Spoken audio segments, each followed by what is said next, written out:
lebih gede. Ya, tapi Pak Johnnya sebenarnya pakai garis, garis, garis, garis, garis gitu.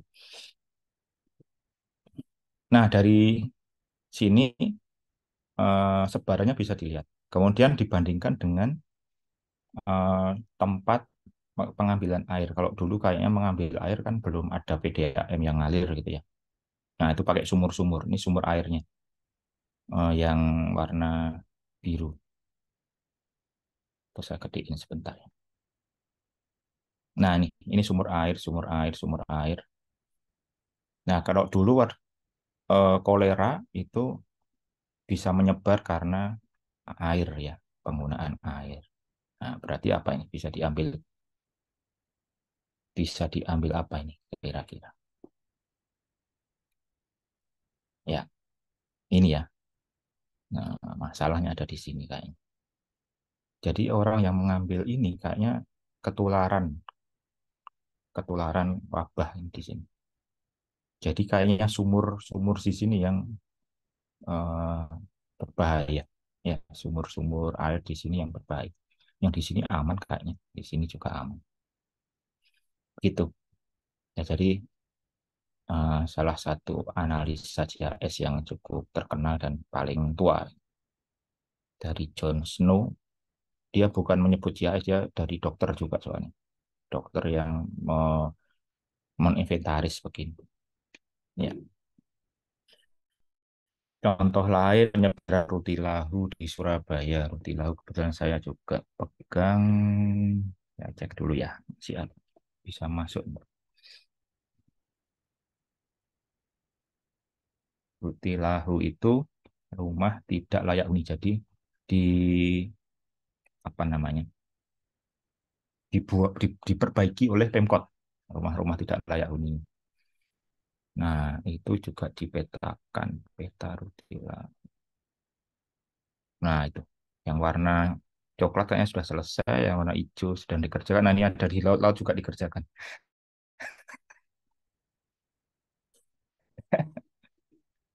Kenapa ada di laut ya? Banyak lagi. Milik Ulfa Kamidah Gang Merpati ini kayaknya salah data. Jasuli. Iya, ini salah data deh. Ini di Sidoarjo juga dikerjakan. Tambak Deres. Nanti saya bilangkan. Nah, ini sebaran rumah tidak layak huni yang sudah dikerjakan. Ya, terlihat memang rumah tidak layak huninya berada yang paling banyak ya di Surabaya Utara Tengah ya. Karena memang kota lamanya di sini padat. Ada perumahan-perumahannya mungkin masih perumahannya ada di timur, di selatan, dan di barat. Ya, rumah-rumah lama yang mungkin gang-gang kecil-kecil, lah, itu banyak yang ada di sini. Nah, itu dari sebarannya bisa kelihatan. Terus saya juga punya lagi sebaran. Nah, ini saya yang tadi ceritakan. Saya belum tahu mau dipakai buat apa. Belum ada ide.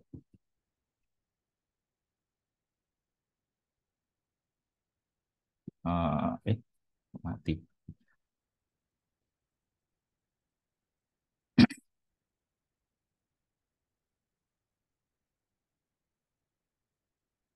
Oh, ini dari bentuk ininya. Eh, apa sebarannya kemudian biar dia bisa dilihat lebih enak, diambil dimasukkan ke dalam poligon. Jadi sebaran ini pengambilan maaf tinja gitu ya, sedot tinja itu, sedot tinja. Kalau titiknya bisa dilihat di sini kan titiknya. Ya mungkin kalau yang sedang makan mohon maaf. Nah itu titik-titik sedot tinja yang masuk ke LIPLT Keputih. WLT Keputih itu sekitar sini. Tapi eh, apa namanya? Dia menyedot dari beberapa berbagai tempatnya. Ada yang dari Madura juga jauh banget. Dibawa ke sini di apa namanya? Disetorkan, dapat uang gitu ya. Bukan dapat uang sih bayar sih, satu bayar. Ya, tapi kan bingung juga kalau nggak di situ dibuang di mana. Ya, tapi katanya sih memang ada tempat-tempat pembuangan yang ilegal. Tapi kalau yang legal itu di sini. Nah, memang yang banyak sih. Nah, ini di Surabaya, ya memang di Surabaya ya, dia memang ke Surabaya. Nah, ini belum kami manfaatkan buat apa nih? Sedot tinja lokasinya. Masing-masing ada historinya ini. Kalau history. Dan saya baru tahu ternyata kayak McDonald begitu. McDonald itu setiap hari itu manggil itu. McDonald ini titiknya gabung-gabung, bukan yang ini.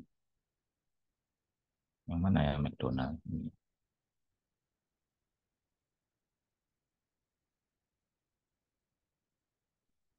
Mungkin karena banyak ya. Nah, McDonald ini.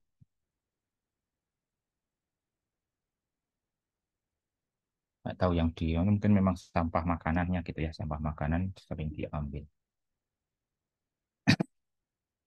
Ya, yang pasti bukan sampah yang dari pengunjung.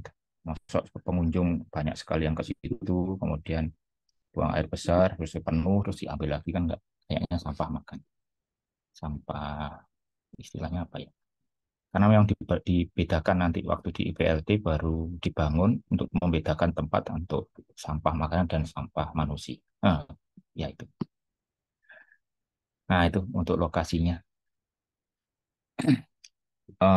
Masuk di lokasi ya tadi ya masih persebarannya. Yang ini masih belum tahu masuk mau dimanfaatkan sebagai apa. Hmm, oke, menampilkan sebaran. Nah, berikutnya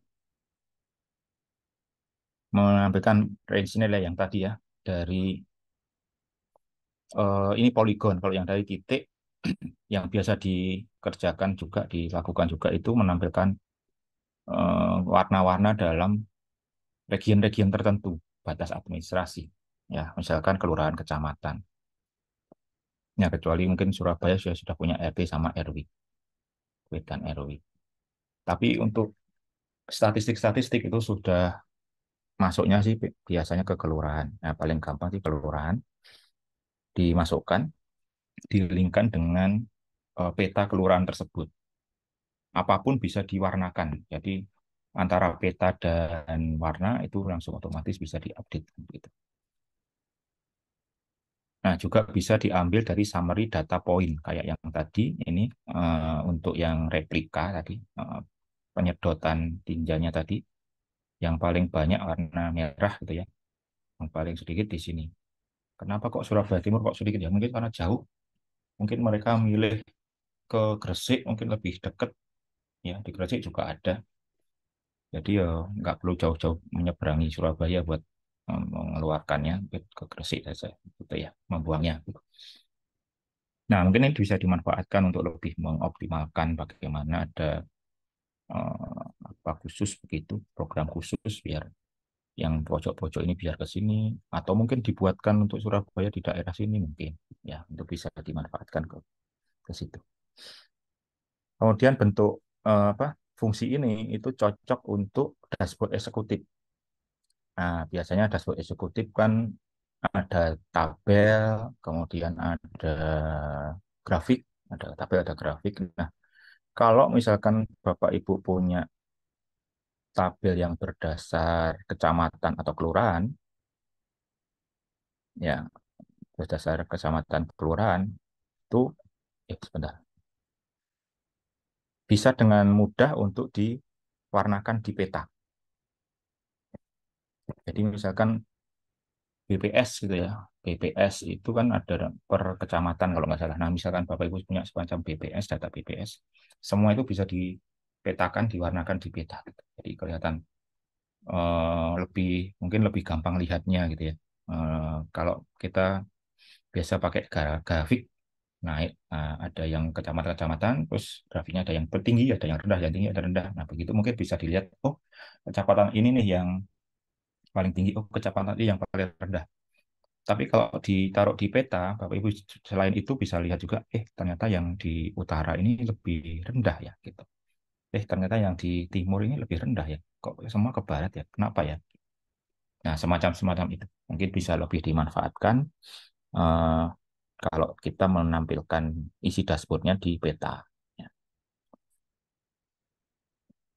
Baik, selanjutnya menunjukkan pembagian area. Nah, kalau yang ini tadi poligon yang dia biasanya pakai range nilai, diambilnya dari angka. Kalau yang ini diambilnya dibagi saja yang nilainya tapi bukan nilai isi sebenarnya. Yang berdasarkan isi yang berbeda, value. Bukan nilai tapi biasanya string dia. Contohnya ya yang paling sering Pak, peruntukan lahan. Jadi tata ruang atau peruntukan lahan. Istaru yang kalau di kementerian ya, ATR BPN Istaru. Atau si petarung di beberapa Pemda punya namanya si petarung, sistem penataan ruang gitu ya, sistem informasi penataan ruang. Di Jatim ada si petarung silat, si penataan ruang, si apa ya, pesisir dan laut. Nah, si petarung silat, pesisir dan laut kalau nggak salah. Nah, itu bisa dihubungkan dengan proses perizinan. Kalau Bapak Ibu itu sudah pernah pakai OSS, itu di di apa namanya? Kalau mau bikin izin, masukkan Kistaru dulu, kemudian cari petanya, diklik-klik-klik-klik, atau update ya, kita update kalau di OSS ya, kalau nggak salah ya. Saya agak lupa. Karena saya dulu pernah ikut-ikut ke Kistaru itu, karena karena Kistaru yang di ATR itu kalau dulu awal-awal kurang bisa mengakomodasi Surabaya. Nah, Surabaya itu peta peruntukannya sudah, ya, coba saya tampilkan ya. Lebih detail begitu dari yang nasional.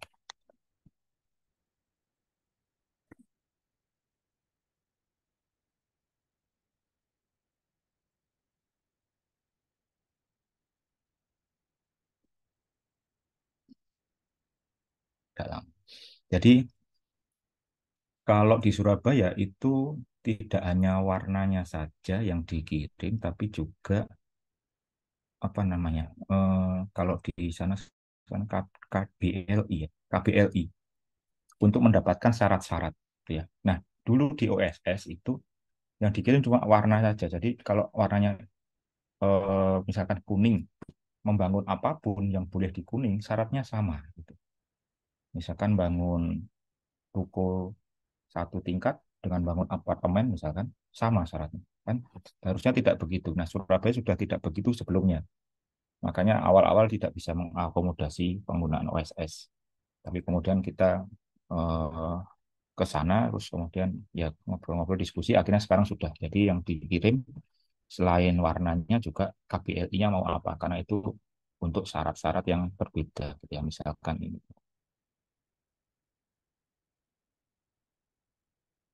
Nah, kalau yang OSS connect dengan eh, Kementerian OSS connect dengan yang Akistaru connect dengan OSS. Kalau yang ini SSW, ya dengan SSW. Nah, ini misalkan, nah ininya dikirim. Selain kuning ini ya perumahan, subzonanya kepadatan tinggi, ininya juga dikirim mau mau bangun apa di situ. Gitu. Nah, kalau di OSS yang awal dulu itu enggak, cuma ini saja. Jadi syaratnya semua sama, bangun apapun, semua boleh gitu. Nah, misalkan yang agak susah apa ya, apartemen, toko. Nah, ini kan tokonya diboleh, yang diperbolehkan apa, terus syaratnya apa, ya. Antar toko ini dengan toko satu lantai dengan toko dua lantai beda, gitu ya. Apartemen dengan toko beda. Itu syarat-syaratnya. Syarat toko dengan yang agak jauh apa, kos-kosan, kos-kosan. Syaratnya beda ya.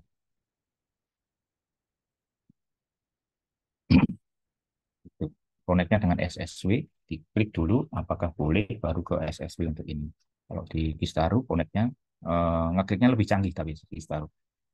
Bikinnya poligon gitu ya. Kalau ini masih titik, ya gampang saja titik. Habis itu baru masuk ke detailnya di SSW-nya. Kalau ini untuk info saja. Nah, sebelumnya ini 10 tahun yang lalu, kalau nggak salah sudah 10 tahun yang lalu, itu masih manual semua. Gitu ya. Nah, ini fungsi untuk membedakan area ya, yang tadi menunjukkan pembagian area. Ya, sama kayak di darat, di laut pun juga sama si petarung silat. Yang ini. Kalau masih jalan, sudah lama saya nggak lihat. Si petarung silat. Oh iya, sudah nggak jalan. Servisnya masih dimatikan. Harusnya ini ada semacam bentuk begini. Ada semacam warna-warna begitu juga. Dan juga sama di laut pun boleh ada yang boleh ini, boleh itu, boleh ini, boleh itu. Ini ada warna-warna juga. Lanjut lagi ya Bapak. Nah, kemudian data dari yang ditampilkan tadi mungkin terkait yang warna-warna. Kalau kita sudah simpan ini agak lama begitu ya, bisa dilihat sebagai di- dilihat sebagai per history gitu ya. Digabungkan dengan dimensi waktu bisa dibandingkan. Nah, ini contohnya. Dulu bagaimana, sekarang bagaimana. Di Google Map kayaknya bisa kita lihat ya. Google Map itu bisa dilihat tahun berapa, tahun berapa, tahun berapa. Ya, Google Street juga bisa, Google Street View. Kalau di sini di Surabaya mungkin mulainya, pokoknya mulai mer itu kapan ya? Pembangunan mer itu masih nggak kelihatan. Sebelumnya mer bagaimana? Cuma yang di Pondok Candranya itu sudah kelihatan produk apa namanya perkembangan dari belum ada apa dari mulai giantnya buka sampai sekarang giantnya tutup itu perkembangannya bisa dilihat di situ. Nah ini mungkin seperti itu juga tapi lebih dari dimensi yang lebih tinggi dari atas gitu ya. Ini di daerah mana ya? Ya ini yang merah itu adalah bangunan dari penduduk. Ya terlihat 6 tahun kemudian bangunannya lebih besar. Yang hijau itu adalah sawah. Ya terlihat sawahnya semakin mengecil. Sorry. Yang hijau itu tanaman-tanaman vegetasi tapi bukan sawah. Mungkin kayak apa ya rumput-rumput begitu. Yang kuning baru sawah. Nah, jadi yang kuning membesar, yang merah membesar selama 6 tahun ya. Sawahnya tambah banyak, mungkin dikelola sama penduduk-penduduknya. Penduduknya juga tambah banyak. Vegetasinya yang berkurang. Gitu. Ini dimensi waktu ke belakang gitu ya. Ada juga dimensi waktu yang ke depan. Ya, oke. Selanjutnya ini sudah mulai analisa. Kalau ini masih menunjukkan. Analisanya mungkin dari orang. Nah, untuk melihat persebaran masih manual gitu ya. Dilihat analisanya masih manual. Nah, ini sudah dibantu sedikit. Yang sering dilakukan juga adalah bisa berdasar jarak. Ya, misalkan jarak di inventaris rumah-rumah yang sekitar 10 meter dari sungai. Jadi ada di JAC itu fungsi buffer gitu ya. Thread, dia langsung bisa membuat garis eh, kiri kanannya sungai, area kiri kanannya sungai, terus bisa dihitung jumlah rumah yang di situ berapa. Misalkan mau direlokasi gitu ya. Bisa dilihat jumlahnya berapa kakak di situ dan sebagainya. Kemudian bisa menghitung objek di jarak tertentu dari objek lain, ya kayak itu tadi di jumlah rumah yang berada di tadi dihitung berapa jumlahnya. Ini areanya, ini jumlah di dalamnya. Kemudian juga yang cukup sering service area. Jadi dari suatu titik itu kalau dia jalan atau naik mobil ya dengan kecepatan berapa itu wilayah yang bisa ditempuh itu ke mana saja, wilayah mana saja. Itu sama service area. Nah, misalkan digunakannya untuk analisa pos PMK. Ya, analisa pos PMK. Apakah misalkan ada SLE-nya ya, Service License Agreement, SLE. Ya, jadi